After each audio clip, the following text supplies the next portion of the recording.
Hello students, I hope you are all fine and in good health. In this audio presentation, I will continue with my discussion related with the same chapter deep water. So as you know, in my previous audio presentation, I discussed up to the overpowering force of the waves.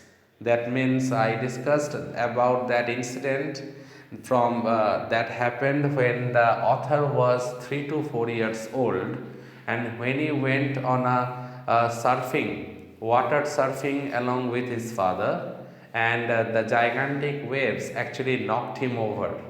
It was a minor incident or a minor accident, we can say, but this particular incident had a deep impact on his mind. So, dear students, now I am moving on to the next paragraph.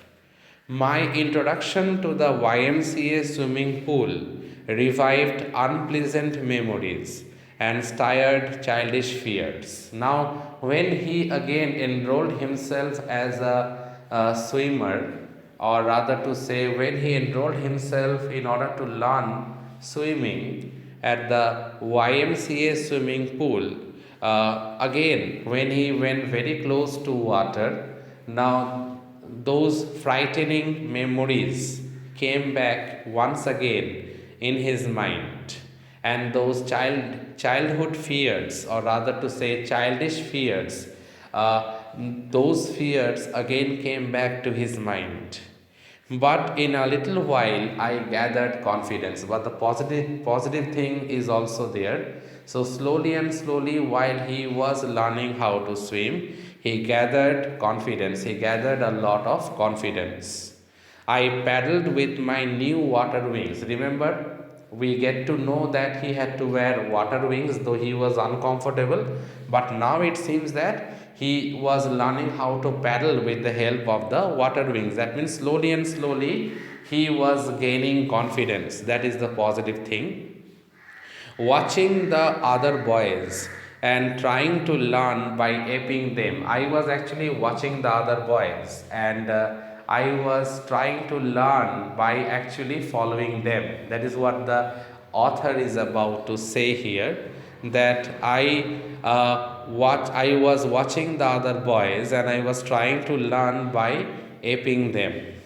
I did this 2 or 3 times on different days and was just beginning to feel at ease in the water when the misadventure happened, and when everything was going on smoothly for him without any problem as such. At that time only the misadventure happened. What sort of misadventure? Let us come to that. I am now moving on to the next paragraph, dear students. I went to the pool when no one else was there. So, one particular day he went a bit earlier to the swimming pool, and at that time neither the trainer nor the other trainees were present, except few boys were there who were actually pro swimmers, who already learnt a lot in terms of swimming. So he went a bit earlier, and this incident happened during one of those days. So I repeat, I had not. I went to the pool when no one else was there. The place was isolated or deserted, or can be said quiet. The water was still, and the tiled bottom was as white and clean as a bathtub. I was timid. Timid means I was a bit scared. I was a bit nervous. I was timid about going in alone. So I sat on the side of the pool to wait for others. Now, since he came before time, he was not comfortable getting inside the pool, and he was learning. He was a mere beginner during those days. So he was learning how to swim. So that is the reason he doesn't have that courage or the confidence to plunge inside the swimming pool all by himself. So he was waiting for the others. So, dear students, I am moving on to the next paragraph. I had not been there long when in came a big bruiser of a boy, probably 18 years old. So he was waiting, but he haven't waited for long when an 18-year-old athletic boy with a muscular, well-toned body came very close to him. He had thick hair on his chest.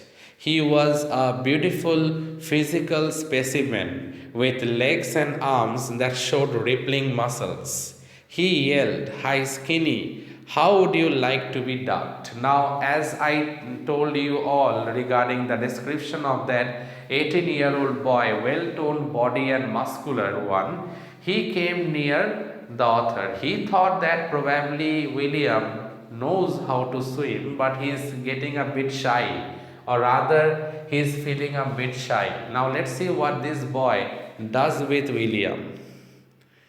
So, see, with that, he picked me up and tossed me into the deep end. So, finally, he picked up young William, and literally, what he did, he had thrown him towards the deepest end of the swimming pool.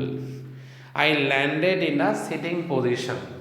Now, William Douglas, he landed in a sitting position, swallowed water, and went at once to the bottom. Obviously, he is a novice, he is a mere beginner, he is not a pro swimmer.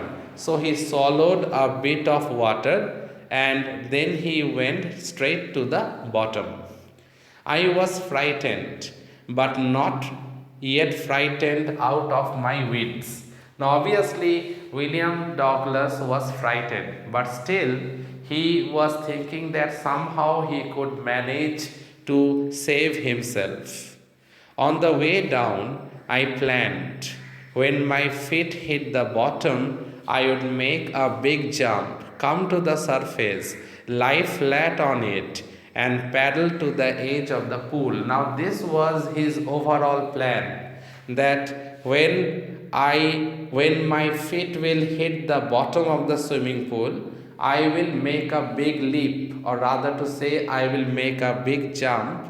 I will come to the edge of the pool. I will lie flat on the surface and I will go on doing a bit of paddling. By that way, I will reach towards the edge of the pool. And as soon as I will reach towards the edge of the pool, I will be able to save my life. It seemed a long way down. Those 90 feet were more like 90. Okay, those 9 feet were more like 19. But this was his plan, that he will lie flat, then again he will do a bit of paddling, and after that he will come near the edge of the pool. It seems very easier to execute, but when the real situation comes, it becomes extremely difficult for young Williams to do it. Okay, to actually perform it properly, because he tried desperately but he failed in his endeavor. So let me continue. See, it is written, it seemed a long way down, and even the 9 feet deep swimming pool, it looked like 90. See, it is written, those 9 feet were more like 90. And before I touched bottom, my lungs were ready to burst. And before I touched the bottom of the pool, my lungs were ready to burst. Why? Because he swallowed a lot of water. And he doesn't have knowledge or the swimming techniques. He is learning. He haven't learned the swimming techniques to a great extent. So he is now struggling inside the swimming pool. See, I was frightened but not yet frightened out of my wits. On the way down, I planned. When my feet hit the bottom, I would make a jump, come to the surface, lie flat on it, and paddle to the edge of the pool. This part I have already done. That was his plan. He performed it, but he failed. Now, the important thing is that he is feeling that his lungs were ready to burst. What should he do now? But when my feet hit bottom, I summoned all my strength. Actually, summoned all my strength means I gathered all my strength and made what I thought was a great spring upwards. I imagined I would bob to the surface like a shuttlecock. He thought that he would spring up or jump up to the surface like a cork or like a shuttlecock. Instead, I came up slowly. I opened my eyes and saw nothing but water. But it seems that his condition was very much helpless inside the swimming pool. And wherever he looked, or rather to say, wherever he cast his eyes, he saw nothing but water. Water all over, or rather to say, water all around. Water that had a dirty yellow flavor or dirty yellow tinge to it.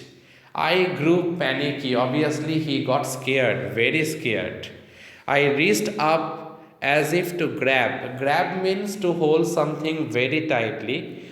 Grab a rope, and my hands clutched only at water. Now, unfortunately, he was very much eager to hold a rope tightly because his main target was to reach towards the edge of the pool so that he can save himself. But whichever things he was holding or grabbing, it was none other than water. So, see this line once again. I reached up as if to grab a rope, and my hands clutched only at water.